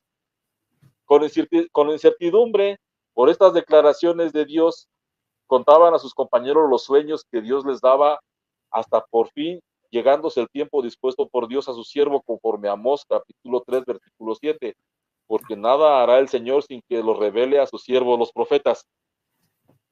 Fue en las primeras horas de un día bendito de ese año de 1942 que Dios quiso de nuevo volver a comunicarse para hacer conocer su voluntad en la tierra, descubriendo la base en que afirmaría la roca que es Cristo, en esta lluvia tardía, por lo cual en una visión maravillosa le vuelve a hablar al hombre que él había escogido, y en prueba de su manifestación le da el texto del libro de los Hechos capítulo 22 versículo 16, con la diferencia de que Dios le manifestó en arcano oculto. La hora es de la restauración de la primitiva iglesia de Cristo. El hermano Aarón comunicó a su iglesia su deseo de que se hiciera oración durante una semana y transcurridos esos días llamó a los pastores delante de la iglesia de Guadalajara y les preguntó, a usted hermano, ¿qué es lo que Dios le dio por respuesta a su oración y ayuno? Hable todo lo que Dios le dio. Comenzó el primero dando testimonio con cierto asombro de un nuevo bautismo. Por fin todos dieron su testimonio. El hermano Aarón al oír al último le dio gloria a Dios y llorando dijo en alta voz, mi petición ha sido escuchada. Le pedí al Señor que lo que a mí me dio, se lo diera a toda la iglesia para mayor testimonio de que este paso es de Dios. Les voy a repetir lo que Dios le dijo. La hora es de la restauración de la primitiva iglesia de Cristo. Y comenzó a explicar cómo Dios le habló para que se bautizara, lo cual él mismo hizo el domingo 18 de julio de 1943. Se sumergió en las aguas bautismales el siervo de Dios, siendo las 12 horas del día.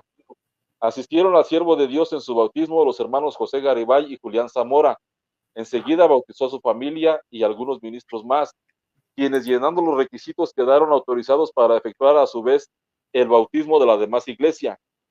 Como antecedente al respecto, una hermana llamada Petra le contó al hermano José Garibay su sueño en donde donde la volvían a bautizar, siendo reprendida por ello, pues se soñaba ataviada con un vestido nuevo con el que se metía al mar. En Tepic, en el 5º día de la consagración ordenada por Dios, el hermano Felipe Reyes, que a la razón vivía en ese lugar y que era invidente, tuvo una visión espiritual donde veía al hermano Aarón rodeado de toda la iglesia, que caminaba por una vereda y que llegaba a la orilla de un barranco no muy profundo en el que corría un río muy ancho y hondo. Más como la iglesia se quedaba parada al borde del barranco, el hermano Aarón los exhortaba a pasar al otro lado del río. Bajaron, y al llegar a la orilla, él volvió a pasar el río e invitó a seguir su ejemplo, saliendo hasta la orilla opuesta, continuaron su camino. En la Santa Cena siguiente, al llegar las iglesias, se les hizo la pregunta sobre las manifestaciones de Dios, y estando todo confirmado, el cuerpo ministerial fue bautizado el 13 de agosto de 1943. Toda la iglesia que había venido a la Santa Cena siguió el ejemplo del siervo de Dios y sus pastores. Y así es como termina ese libro que tenemos en pantalla, que es La Luz del Mundo, breve historia de la restauración de la primitiva iglesia cristiana. Vamos a las fechas antes de que se alargue el video, porque si yo digo que la burra es parda, es porque tengo los pelos en la mano.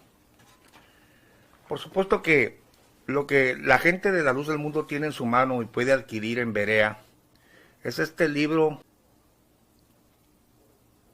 Es una retacería de mentiras. Pero por supuesto que atrás de este libro está René Rentería,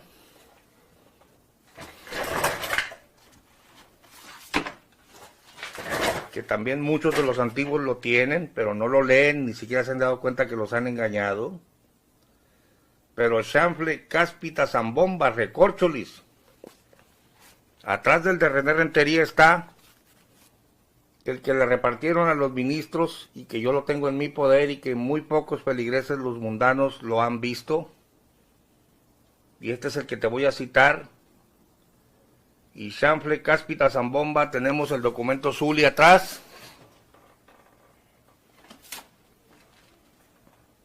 Las hojas que le repartieron a los pastores exclusivamente. Estamos hablando del libro de Berea original, página 118. Dice antes, bautizándose solo. El siervo de Dios se invadió de una enorme sorpresa. En su profunda reflexión entendió, comprendió, interpretó el carácter absoluto de la orden de Dios. Aprendió que el misterio de su origen y el misterio del origen de la iglesia estaba en el bautismo. En el bautismo, en el nombre de Jesucristo, y en el bautismo de Él por sí mismo. Aquí yo puse 1, 2 y 3. ¿Por qué? Bueno, porque si hasta 1943 Eusebio entiende que el origen de la iglesia estaba en el bautismo, entonces la iglesia no existía todavía. Es más, ni él existía, porque si el origen de la iglesia está en el bautismo y él desconocía el de los chamagosos y el del lino, entonces Eusebio no existía, no había iglesia, no se había dado origen. Todo esto son tonterías, hermano, todo esto son incoherencias.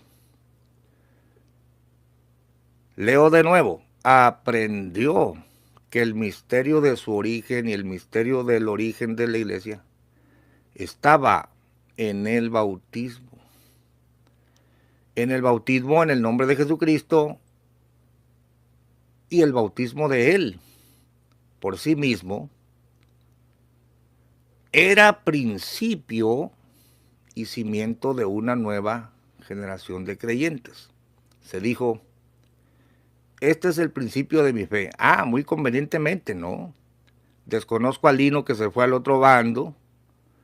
Todo lo que los chamagosos me enseñaron no es cierto. Yo aquí principio, pero ya soy apóstol. ¿Cómo vas a ser apóstol si ni siquiera tienes el fundamento? Había sido llamado por Dios, probado por Dios, guiado por Dios, y ahora su bautismo había sido ordenado por Dios. El bautismo del hermano Aarón.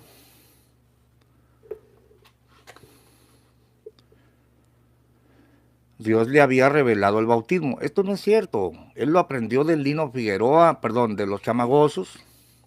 Pero dice, no solo como un acto de obediencia, no solo para perdón de pecados, sino además como origen, principio, base de una nueva vida en Cristo. Antes se manejaba la fecha del 18 de julio de 1943 como la fecha de la restauración de la Iglesia Luz Mundana o de la Iglesia Universal, dicen ellos, ¿no? Ahí empezó la restauración. Se manejó y se conmemoró el 18 de julio de 1943. Pues como la chimotrufia, ¿no? Yo como digo una cosa, digo otra. Imagínate tú al apóstol Pablo diciendo, iba yo por el camino a Damasco cuando de repente me rodeó una luz del cielo y una voz me hizo caer en tierra y me dijo, Saulo, Saulo, ¿por qué me persigues? Y escribiera su epístola, ¿no? O ahí en el libro de Hechos. Pero de repente mandara una carta a los Corintios. Ah, figúrense que siempre no era el camino a Damasco. Era camino a Jericó cuando iba y luego iba solito, no iba nadie conmigo, nadie se dio cuenta de la visión y me tumbaron a tierra. Y no se llamaba Ananías, se llamaba Marcos el que me habló. Óigame, tú no puedes estar cambiando lo que te pasó. Si tú dices que Dios te habló, fíjate bien lo que te estoy diciendo. Si tú como apóstol o profeta dices, la voz me habló y me dijo que esta era la fecha de la restauración, que aquí empezaba la iglesia, pues afigúrate tú, chencha, vamos a poner esto en letras de oro y de aquí vámonos para adelante. Ah, no, siempre no, se me hace que la fecha era otra. Sí, hay una diferencia de 29 años entre una fecha y otra. Afigúrate tú, chencha, no empezó la restauración de la iglesia Luz Mundana o Universal, porque ellos dicen que son la verdadera iglesia, la única. Siempre no empezó en el 43, sino que empezó desde el 26, afigúrate tú, chencha. Hermanos, y en las dos fechas el indio Eusebio dice que Dios le dijo eso. Estamos hablando de un mentiroso, estamos hablando de un manipulador, pero yo te lo voy a demostrar con sus propios documentos en este video. Mira.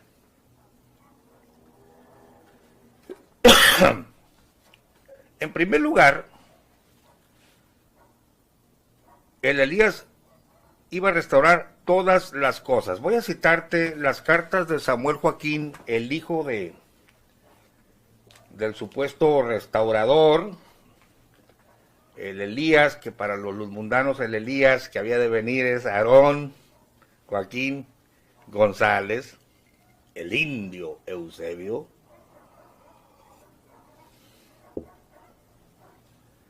Y se supone que el indio Eusebio iba a restaurar todas las cosas. Pero, cuando muere el indio Eusebio, en el 64, sube a empujones y a jalones de greñas Sami al poder, unos lo reconocieron y otros no. Pero él se pone como el continuador, mira como dice aquí, a ver si lo alcanzas a leer.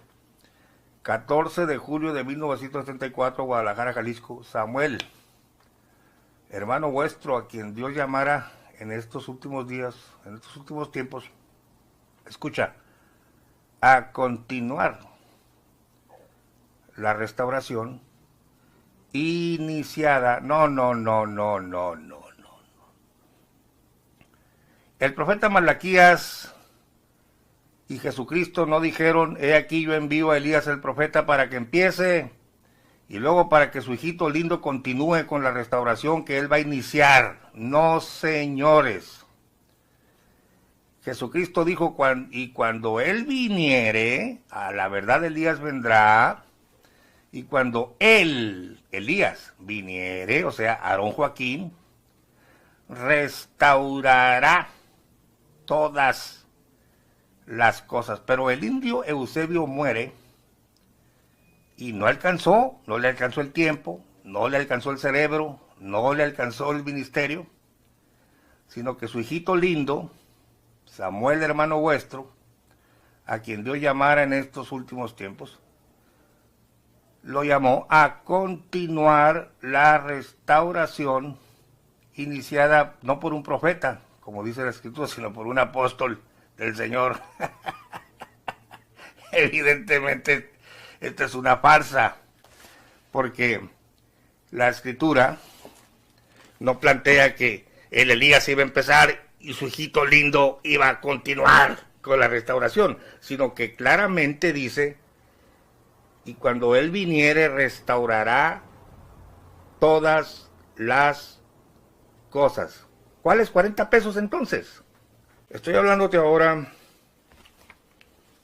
del libro La Luz del Mundo, breve historia de la restauración de la primitiva iglesia cristiana. Fíjate bien el título. Precisamente el título es el tema que estamos tratando, la luz del mundo. Dice, no importa, hermano Gamaliel Mata, que se alargue el video, no nos aburre. Oh, gracias, José. A veces me dicen, hey, no los hagas tan largo. La gente dice, hey, hazlos más cortos, y otros, usted dele. Bueno, la luz del mundo.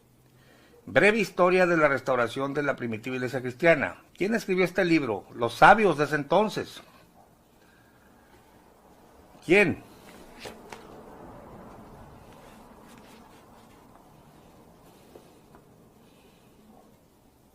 R.B. José Julián Chávez Cuevas, que era cuñado de Samuel Joaquín, muy ilustrado según esto en las escrituras, y R.E.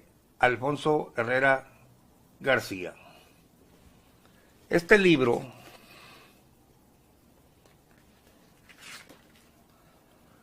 se escribió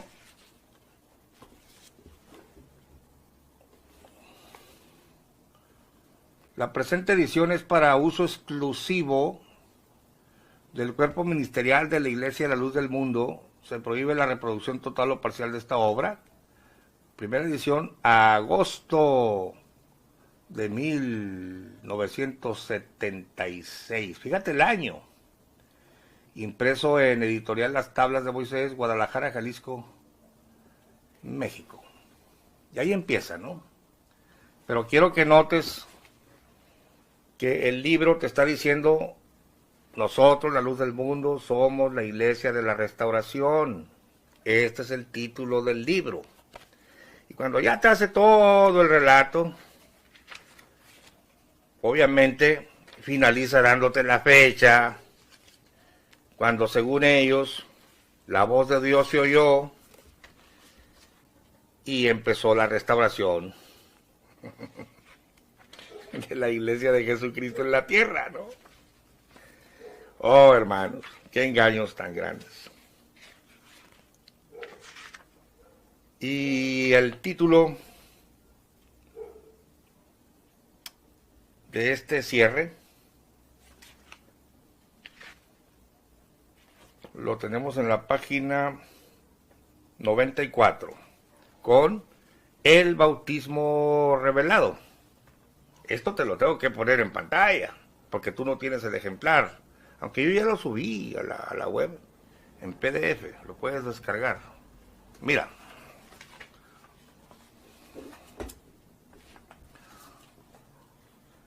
El bautismo revelado.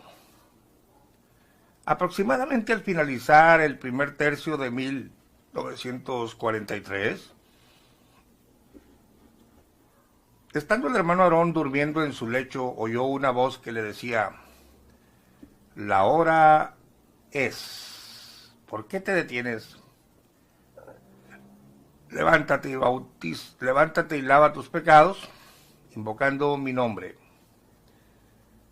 Haciendo historia sobre este mensaje que se narra a continuación, recordamos que en esta etapa la iglesia se encontraba en continua oración al Señor, manifestándose diferentes sueños en distintos lugares, donde ya estaba la iglesia del Señor, Tampico, Veracruz, México. Fíjate, ya estaba. Ya estaba sin estar restaurada, pero ya estaba. Eran sueños referentes a bautismos, lo cual a ellos les causaba asombro, pues decían unos a otros, ¿por qué será si ya todos somos bautizados? Esto sucedió poco después de la rebelión del 42. Fue cuando Chema dijo, tú violaste a Idea Velar y no vamos a permitir que te estén alabando a ti con cantos, ¿no? Y se separa la iglesia del Buen Pastor. Esto ya lo hemos visto. Con incertidumbre por estas declaraciones de Dios, contaban a sus compañeros los sueños que Dios les daba, hasta que por fin, llegándose el tiempo dispuesto por Dios a su siervo, conforme a Amós, capítulo 3, o sea, es un profeta el hombre, pues, versículo 7, porque nada hará el Señor sin que lo revele a sus siervos los profetas.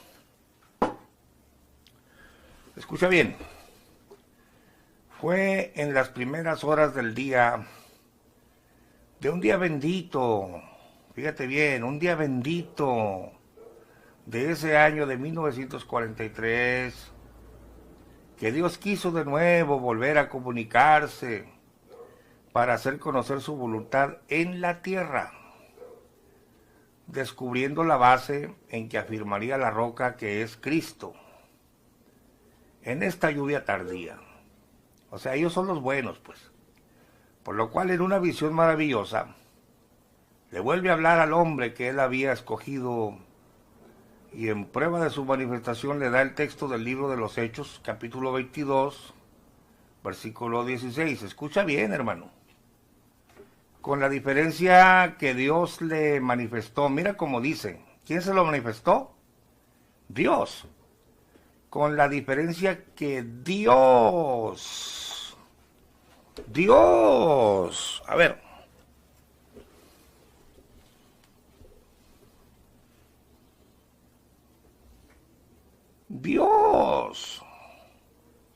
Dios le manifestó, a Aarón pues, Dios le manifestó en arcano oculto.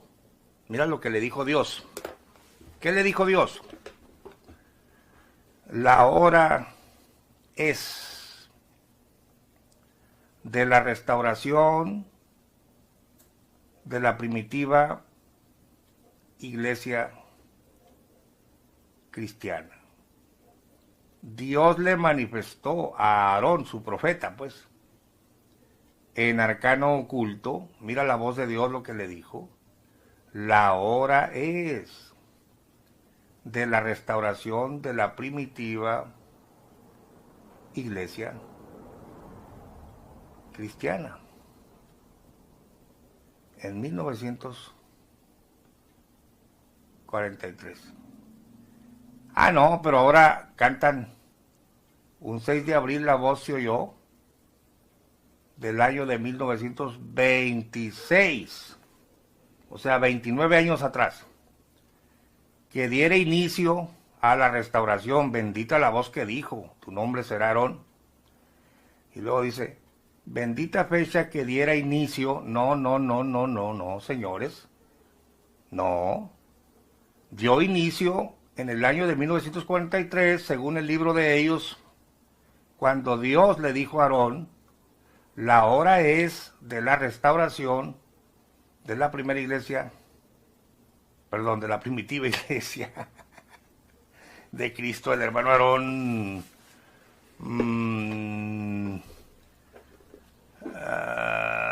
comunicó a la iglesia su deseo de que se hiciera ayuno, ¿verdad? Y ya, Julián Zamora y todos, pues, figúrate tú, Chencha, yo me voy a bautizar solito. Y ya, se bautiza solito. La fecha antigua, que según Dios le dijo a Aarón fue el 18 de julio de 1943. Y era la fecha que se conmemoraba como la fecha o el inicio de la restauración de la iglesia cristiana primitiva, o sea, la luz del mundo, que dicen que son ellos los restaurados, y con ellos empezó todo el show. Pero no vayas a creer que es poca cosa que le hayan dado estos libros, esta edición para los ministros, y esto es lo que enseñaban por muchos años, y es la fecha que conmemoraban. No vayas a creer que solo en el libro hay vestigios. Ahora vamos a las cartas de Sammy, que tanto lo veneras y que tanto lo admiraste y que ni cuenta te diste, que te jugó el dedo en la boca. A ver, un engaño de 29 años de diferencia, caramba, peor que la chimotrufia, ¿no? Yo como digo una cosa, digo otra, no importa, ustedes sigan para adelante. A ver, mira,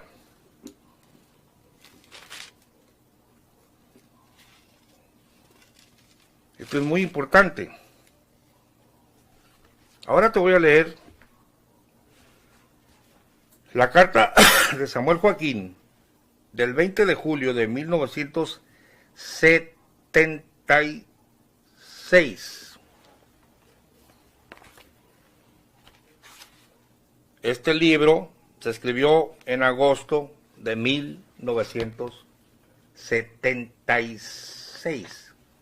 Pero claro que las hojas de Sully o el documento Sully tenía años circulando entre los pastores, y también dice que esa fecha de 1943 era la fecha de la restauración de la iglesia.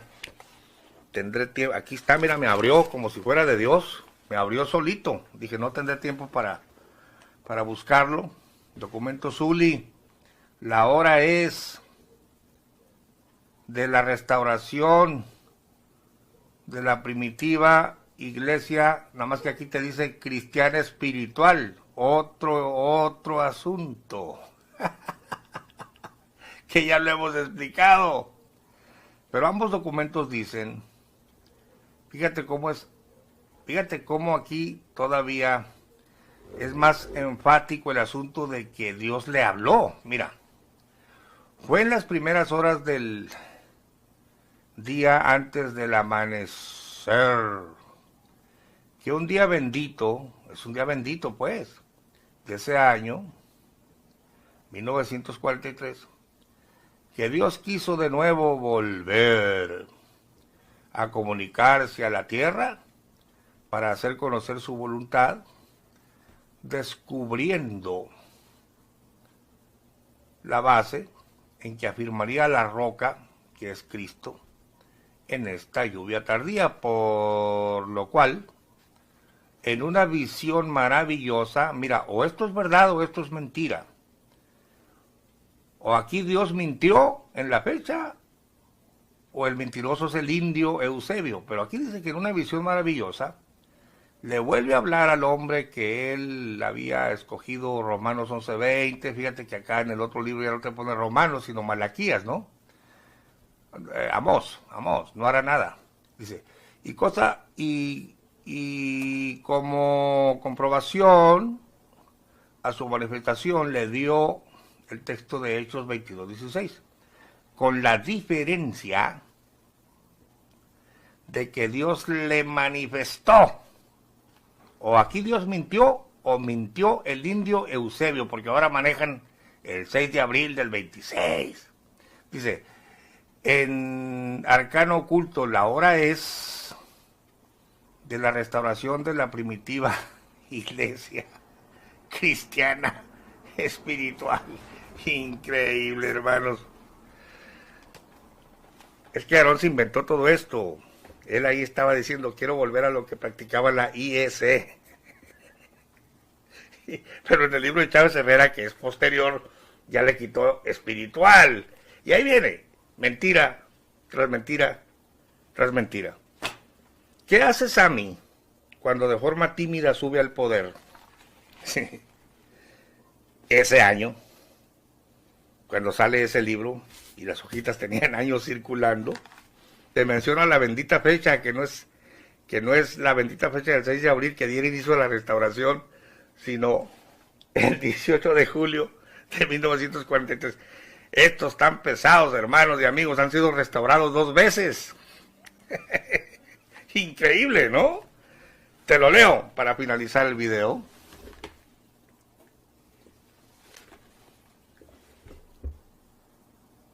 ...20 de julio de 1976... Guadalajara, Jalisco. Samuel, llamado por Dios para continuar la obra de restauración. Ya dijimos que Jesucristo no dijo: Elías vendrá y restaurará una parte de las cosas y su hijito lindo va a continuar con la obra de restauración, y cuando se muera su hijito lindo seguirá su nietecito lindo. No, señor, no. Pero bueno, él según viene a continuar la obra del profeta que no logró continuar, que no logró restaurar todas las cosas como decían las escrituras de la primitiva iglesia cristiana, ¿no? A los santos redimidos por la reconciliación otorgada en Cristo Jesús, gracia y paz del Señor sea en vuestros corazones, sintiendo todavía el aleteo espiritual, que dejar en nuestros corazones el Espíritu de Dios, como creo lo habéis sentido vosotros en vuestro lugar. Escuche esto. Al recordar en estos días pasados la conmemoración, esto se conmemoraba, dada por Dios a su apóstol, nuestro hermano Aarón Joaquín, en la fecha memorable del día 18 de julio de 1943, con el mandamiento de Hechos 22:16, levántate y bautízate, lava tus pecados, invocando su nombre.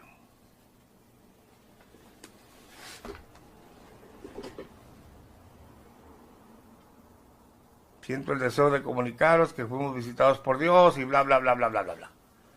Pero Sammy está recordando la conmemoración dada por Dios a su apóstol, nuestro hermano Aarón, en la fecha memorable del día 18 de julio de 1943, que era lo que se celebraba, no el 6 de abril. Para concretar rápidamente, en la primera historia escrita por René Rentería, se ve a un Eusebio que hasta 1945 se da cuenta que es apóstol. Esto lo puedes ver en la página 233, cuyo título dice: Un nuevo apóstol. En el año de 1942 fue un año difícil. Amarguras y sinsabores templaron aún más el carácter del hermano Aarón. Pero llegó 1943. Es decir, según este libro, Aarón Joaquín es declarado apóstol hasta 1943. Después de tener una visión, fíjate bien, te lo voy a poner aquí, vamos a ver si lo alcanzas a ver. Puedes leer aquí: un nuevo apóstol.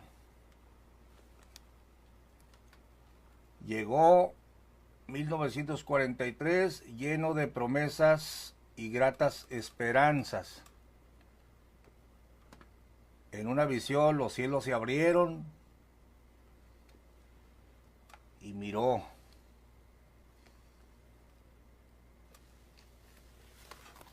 Miró visiones de los cielos Y en concreto le dice la visión: Aarón, la hora es llegada. Levántate y bautízate, invocando mi nombre. Se sintió transportado, etcétera, ¿no? La visión desaparece.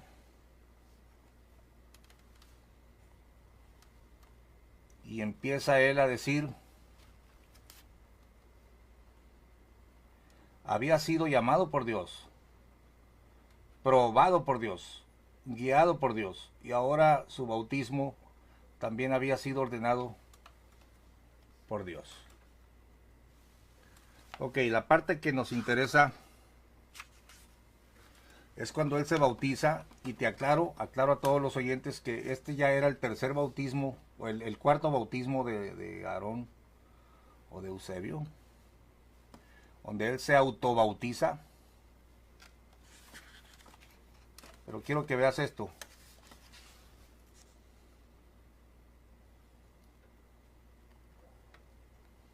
Dice: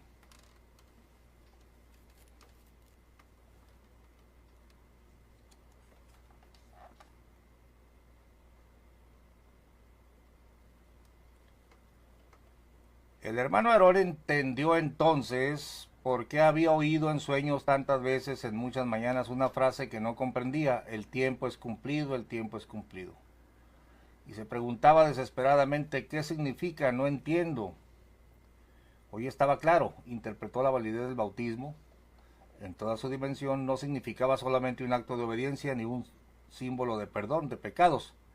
Este bautismo era origen, principio, base, fundamento, del cual dependía el cimiento del edificio espiritual que él había construido. Escuche bien, hoy se autorizaba. Yo le puse una nota porque ahí le insertaron en la edición corregida unas frases diferentes. Qué éxtasis lo invadió, qué emoción inenarrable. Dios le dijo: bautízate invocando mi nombre. Era una frase singular que solo corresponde a un linaje, a una jerarquía espiritual, a un apóstol. Y él había recibido esa orden. Fíjate bien. Repasó la instrucción palabra por palabra, se estremeció, un frío sudor cubrió su rostro y una honda preocupación lo invadió de repente. Anteriormente ni él mismo advertía que el apostolado continuara después del apostolado de Pablo. Sin embargo, esa era su realidad. Pon atención a esta frase: al saberse apóstol, o sea, él se supo apóstol hasta 1943. Más abajo dice: Dios me habló y me autorizó por medio del bautismo. Fíjate que lo autorizan como apóstol por medio del bautismo. Dios me habló y me autorizó por medio del bautismo. Esa era su verdadera identidad, el principio de su fe, el fundamento de la iglesia, el apostolado. El hermano Aarón, pon atención aquí, después de esta visión, era un enviado. ¿Cuándo? Después de esta visión. Representante, embajador, enlace y unión entre Dios y la iglesia. Apóstol. Qué dimensión tan profunda. Qué responsabilidad. Ahora predicaría con mayor ahínco. Se entregaría, etc. En pocas palabras, en 1997,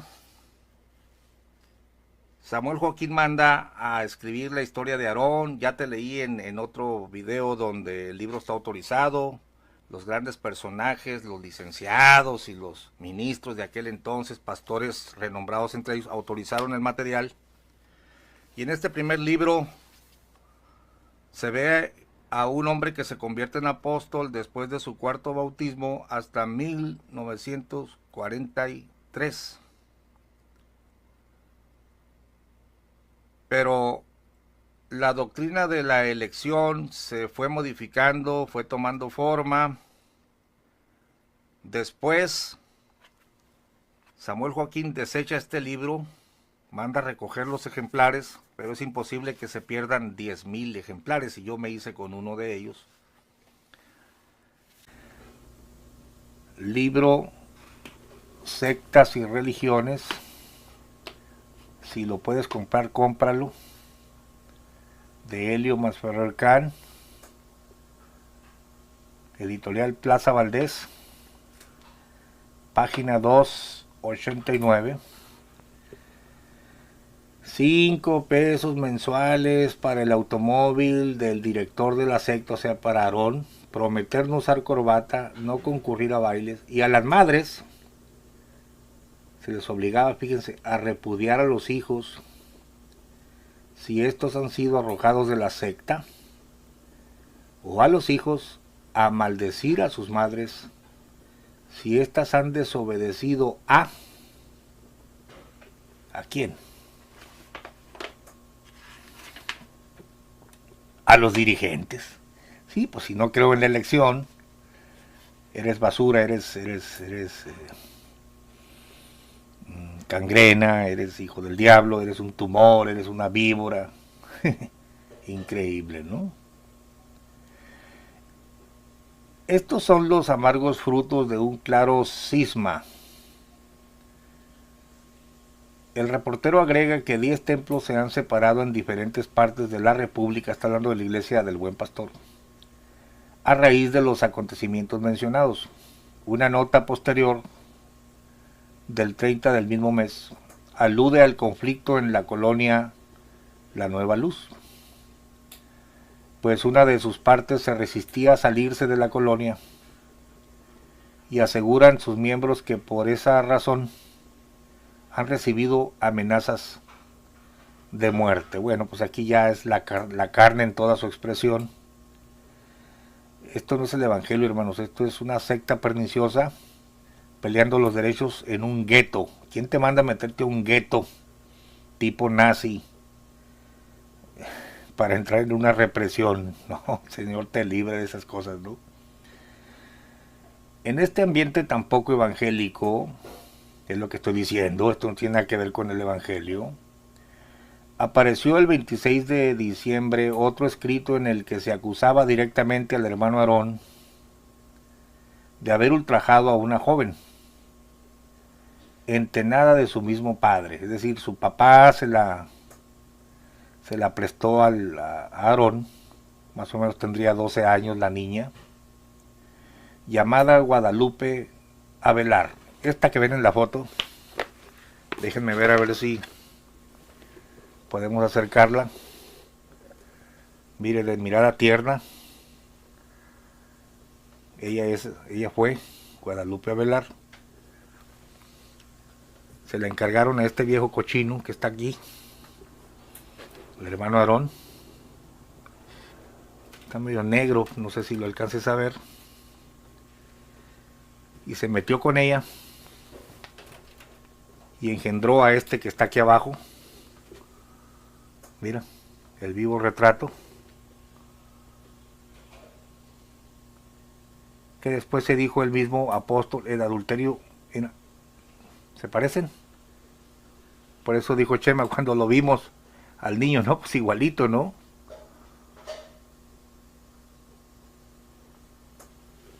Repito, a mí que me interesa que este señor se haya metido con la muchacha. Bueno, si hubiera vivido en ese tiempo, pues viejo cochino, le hubiera dicho, arrepiéntase de sus maldades, ¿no? De su alevosía. Pero ahorita me interesa que la gente de la luz del mundo entienda que no son inmaculados, no son semidioses, no son tus salvadores, son hombres comunes y corrientes que han encubierto sus pecados, pero que al final de cuentas están siendo expuestos por el dedo de Dios, por la mano de Dios, porque lo que hiciste en oculto será dicho desde los terrados, dijo el Señor. Bueno, sigo leyendo.